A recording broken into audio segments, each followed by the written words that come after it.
Welcome to Donmar TV News Channel. Okay.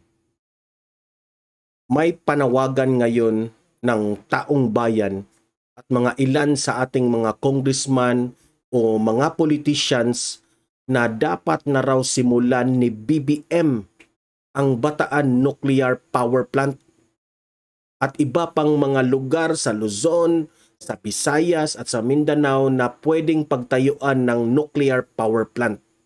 Okay? So ito ang topic natin ngayong itatalakay. Pero bago natin yan itatalakay, help me like this video muna para kakalat ito sa taong bayan, sa friends and families natin at sa mga BBM supporters. Okay? Like muna, like. Okay? At marami ditong hindi pa nakasubscribe sa akin na maraming na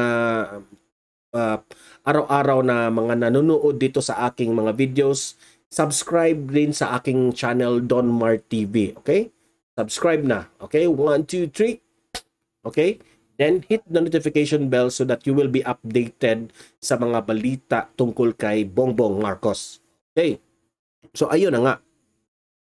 Mga politicians, taong bayan, congressman, nananawagan na sa panahon ni BBM, itong nuclear power plant ng Bataan ay simula na. Panawagan na yan ng taong bayan. Okay? Kasi ayon sa Philippine Nuclear Research Institute o PNRI, 36 years na itong overdue, itong Bataan Nuclear Power Plant. Nasayang. Okay? Sabi kasi ng PNRI ay dapat sana nagserbisyo na ito sa Pilipino at malaki na sana ang epekto nito sa isyu ng murang kuryente sa Pilipinas. Okay? Ngunit, nahinto ito noong umupo na ang mga Aquino. Okay? Sinimulan ito ng father ni Bongbong Marcos.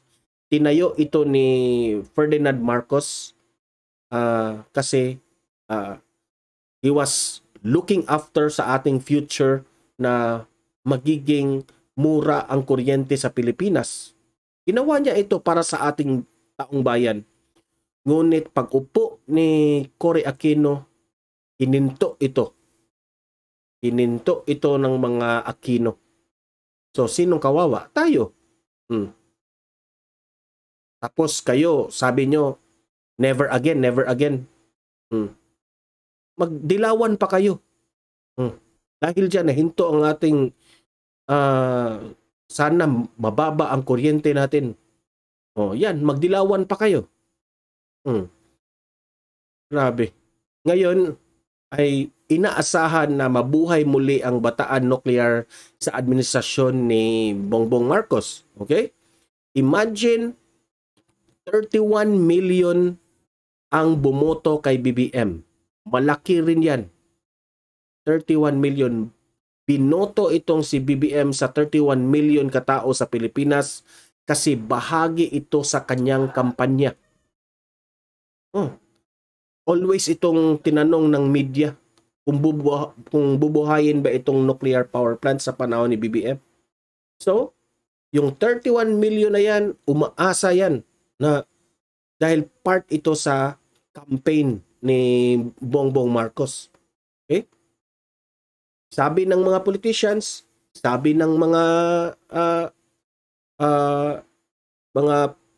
congressman, taong bayan na rin, bigyan ng klarong mandato ang issue tungkol dito. Mga taong bayan na mismo ang nag-udyok. Mandato galing sa tao yan na buksan muli itong power plant na project. Ang taong bayan sawa na sa mataas na kuryente. Mga taong bayan sawa na sa ibang naluklok na mga leaders sa pamamaraan ng pagdala sa ating kuryente. Sawa na sila. No? Lahat, marami ng leader ang sumubok na bigyan pansin ang problema natin sa kamahalan ng kuryente, hindi sila nagtagumpay. Ngayon na si BBM na ang presidente, pwedeng taong bayan na rin ang ating sundin na gusto na nila itong nuclear power plant. masasabi nating pumalpak sila. Masakit yang isipin yung ibang mga leader dyan. No? Hindi naging tagumpay ang kanilang programa tungkol sa kamahalan ng kuryente. So, ito na lang ang paraan na subukan natin itong nuclear power plant. Okay? Sa ilalim ng admin ni Bongbong Marcos. Okay? Ferdinand Marcos already planned this long time ago.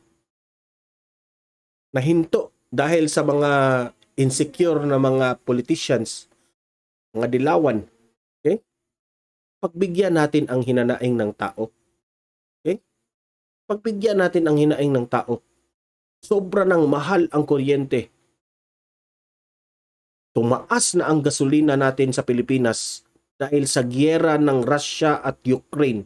Buong mundo nagka-problema dito sa gasolina. Tumaas ang gasolina. Tumaas ang mga bilihin. No? Wala nang pera ang taong bayan. So, bigyan natin ang hinaing ng taong bayan na buksan muli ang nuclear power plant. Mga tao na mismo ang mandato na ng tao. Nag-iba na ang pananaw ng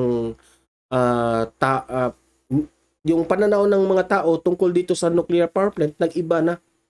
Noon, sinisiraan ito ng gusto ng mga dilawan na pollution, polluted, o yung binibrainwash tayong mga taong bayan ba na masama raw itong nuclear power plant. Ngayon, nag-iba na ang ihip ng hangin.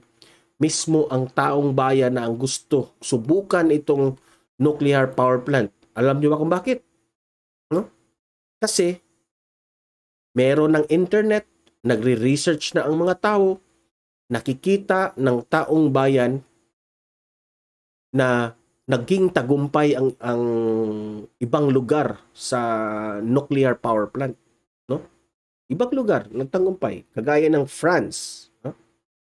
Kagaya ng France, ano sila, nuclear power plant yung kanilang source of energy. Okay? So, dapat, sabi ng mga ibang eksperto, sabi ng mga politicians, congressmen, taong bayan na rin na yung commissioning dito dapat simulan na sa ilalim ng administrasyong Marcos, no? Pag-upo ni BBM, dapat ito sisimulan na kaagad, no? Sabi nila 4 to 5 years raw ang commissioning dito. 4 to 5 years ang commissioning. Dapat pag-upo ni BBM, sisimulan kaagad ito. Okay? Sa lehislatura at ibang agencies, dapat ay tutukan na kaagad ito. Okay? Pagwa na ang tao sa kamahalan ng kuryente. No? Sabi nila, sa Luzon, Visayas at Mindanao, meron ng nakikitang potensyal na lalagyan ng nuclear power plant. Okay? Kasi, hindi kaya na yung Bataan Nuclear Power Plant lang ang mag-operate sa buong bansa. Dapat raw bigyan din ang Luzon, lagyan rin ang Visayas at Mindanao as much as possible kung gaano karami ang lalagyan para lang ma-occupy ang buong bansa at magiging mura lang ang kuryente natin. Okay? Ang France nagtagumpay. Within 10 years, 1975 to 1985, independent na sila sa fossil fuel. No? At ang nakagandahan nito ay ang France ay pollution-free sa kanilang... So, lahat. Maganda yung mga balita tungkol dito. So, why not? No? Kasi itong si BBM, sa kanyang kampanya, part ito. No? Taong bayan na mismo ang nagsabi, 31 million. So, suportahan natin si BBM dito. Okay? I hope sa lehislatura, lahat ng agency sa gobyerno, tutukan ito. Dahil tayo ring Pilipino ang makabenepisyo nito, ito ang matutuloy. Okay? So, kayong mga audience ko dito sa Donmar TV, Libre kayong mag-comment, mag-react sa issue na ito. Kung anong masasabi nyo.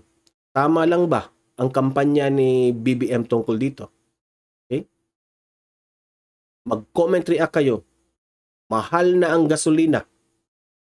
Mahal na ang mga bilihin. Oh.